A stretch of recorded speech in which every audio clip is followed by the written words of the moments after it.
In this video, I'm going to tell you how I was able to have 6 major placements release in just 14 days with artists like Lil TJ, Polo G, Summer Walker, and Rilo Rodriguez. If you stick around to the end of this one, I'm going to give you some strategies that you can use to get major placements for yourself. There's so many different ways to go about getting major placements nowadays, and you definitely don't need to go the traditional route to get big songs anymore. That being said, the purpose of this video is not to brag, but instead to inspire you to kind of get creative with all of the different ways that you can make it in today's music industry. Now, without wasting any time, let's just get right into these placements. I'm gonna first start out with my 4 songs on Rilo Rodriguez's Ben 1 album, which recently just hit #1 on Apple Music, which is crazy. And every single one of my 4 songs on this album came about a different way. And 3 of them were even accidents, if you want to call them that. My first song on this album is called You'll Find the One. Told you to have a friend, you better wake up, that hoe sleeping with him. So I love your partners that you love them till the reaper get them.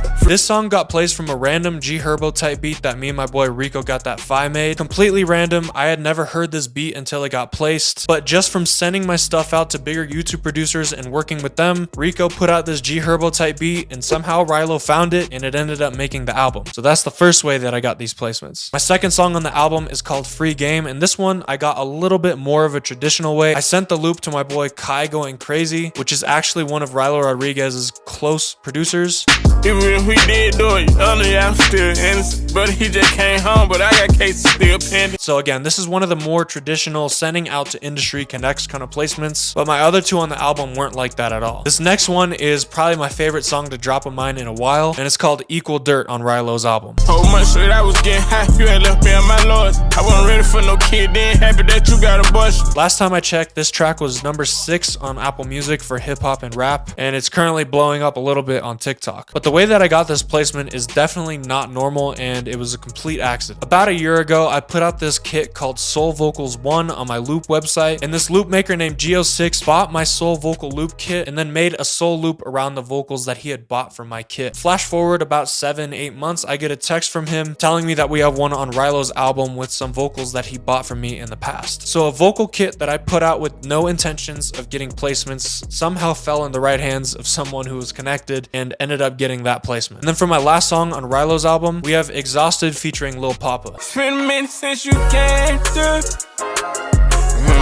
Your days, man. Now, I didn't even know about this one until it dropped, which is pretty crazy. But this one came from a loop kit that I put out. The producer who did the drums must have found my ads on Instagram, bought one of my loop kits off of my loop kit store. From there, made the beat and then got Rilo on it. Now, this album is definitely not the most major and insane thing out there, but I think it's an amazing example of how being diverse and having your stuff just everywhere that you possibly can really work to your advantage. Other than the one that I did with Kai Going Crazy, none of these were actually sending stuff intentionally to get songs with Rilo. My stuff was on YouTube type beats, it was in vocal kits, it was on loop stores, and somehow people just ended up finding it. I'm gonna get more into the mindset behind that later, but next up we've got this Lil TJ album. And the lesson that I learned with this album is that the work that you're doing today might be picked up in 2-3 years from now, and it might become something bigger than you had ever imagined. Sometimes the music industry can move really slow, and recently I found that the work that I've been doing the years before are just starting to pay off now on the industry side. So if you're not seeing results right away from the work you're doing now, don't get discouraged because someone might have found your stuff already and you just don't know about it. Now, for the first song on TJ's album, I did Stressed featuring Summer Walker, and this was a YouTube type beat that we posted all the way back in late 2020 or maybe even 2021. TJ hopped on this beat and he's been posting snippets about it ever since, and in the meantime they brought in KXVI and he went in and did some post-production on the song, which really leveled it up and made it super fire. She used to tell me that he under stress, it's nothing less than true love, I promise you, nothing like the rest. But this record was, again, just another happy accident, and there's a similar story for Beat the Odds, but this one has a little bit more to it. So the first version of Beat the Odds to release came out last year right after TJ got shot. It was kind of his comeback story song, and this beat had a bunch of post-production by KXVI, but it was originally a YouTube type beat, and TJ and Polo G actually recorded on this YouTube type beat just a little bit before he got shot. So a year ago I had the first Beat the Odds drop, and then Beat the Odds Part 2 just dropped on TJ's album using that original YouTube type beat. And I couldn't be more blessed. Happy accidents for sure. Now, this next song didn't actually make the TJ album, but I think that the lesson inside of the story still applies to the message that I'm trying to give you. A while back, I posted a tutorial on how to make Drake R&B loops, and a producer who saw that actually sampled the loop that I made in that video, and then Lil TJ got on that beat. So somewhere on some hard drive, I have an unreleased Lil TJ song from posting a tutorial on how to make a Drake R&B loop. Pretty crazy how the world is working nowadays. It's like my boy Rio Leva said, the placement game is just like the lottery, but if you just buy as many tickets as you can, you're putting your stuff in as many places as humanly possible, it's more and more likely that you're going to be able to cash in one of those tickets. But anyways, I'm sure you're tired of hearing about all of my placements and all of the good luck that I've had, and you just want to know how you can replicate these results for yourself. So instead of just listing out all of the things that you can do to get placements, I want to steal this method from Alex Hormozy, where instead of thinking of everything that you would do if you wanted to get placements, think of what you would do if you absolutely wanted to guarantee that you would not get any placements, and then flip it on its head and do the opposite of those things. I know it sounds a little bit ridiculous, but hear me out. If I wanted to make sure that I would absolutely not get any placements at all, here's what I would be doing. I would, one,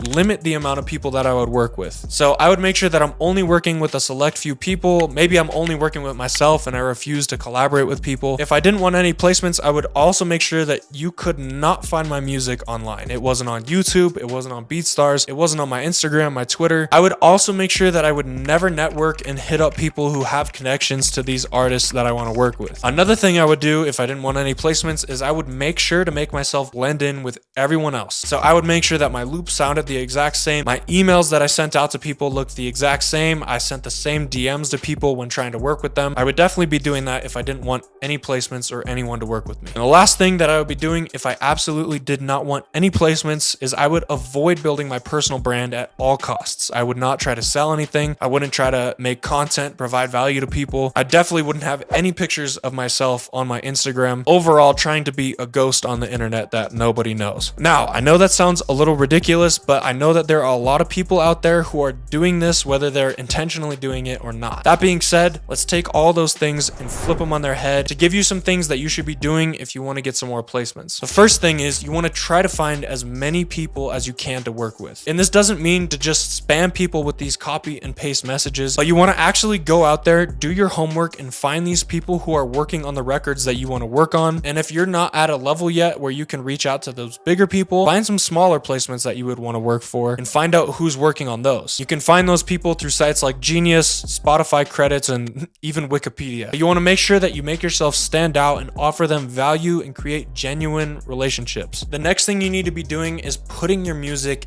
everywhere. YouTube type beats, collab with other YouTube type beat producers. If you make loop kits, start a loop kit YouTube channel and start posting your loops there. Make your own loop kit website, start running ads on it, start making content. I really like this guy Nico Barron. He's been doing these reels recently where he's just cooking up loops and they've been going crazy. You could also put your stuff in Discord channels. I've got some crazy records in the vault that I can't speak on yet that have been placed through Discord. You could collab with other melody makers so that they can send it out to all their connections. You just want to take every idea that you make and multiply all of the ways that someone could find it. So if you make one loop, post a piece of content on your Instagram for it, throw it in a loop kit that you can promote on YouTube and Instagram ads, send it out to big industry producers that you're networking with, send it out to big type beat producers. If you get collabs with big people, you're going to get money in the meantime, and you might even get a random placement down the line. Another thing that I would definitely want to do is make myself stand out from everyone else. Most of my placements have been with my soulful melodies where I work with real gospel choirs, session musicians, vocalists, and I like to think that it helps give me a unique edge over everyone else because I'm willing to go that extra mile that nobody else is. When you're not trying to blend in with everyone else, you have a lot less competition because you're in your own lane. And then lastly, I would heavily focus on building my personal brand. Building this YouTube channel has helped me in so many ways, it's crazy. It's helped me make more money than I've ever made, gain the respect of industry producers that I never would have had contact with if they hadn't seen my videos. And it's also given me the blessing of a ton of people knowing about my stuff and using my stuff, which hopefully in the future is going to compound even more than it has in the past couple years and lead to a ton more placements. That being said, keeping up with all of these different strategies can be a lot to handle. And the only reason I've been able to keep up with it for so many years is because I have a system in place that helps me plan my days and my goals. So if you're interested in getting more organized and crushing your goals, check out the first link in the description for the producer playbook. It's the exact template that I use to plan out my whole life as a producer and to make sure that I'm doing all the things I need to be doing to stay successful. That being said, hope you enjoyed this one, and I'll see you guys in the next one.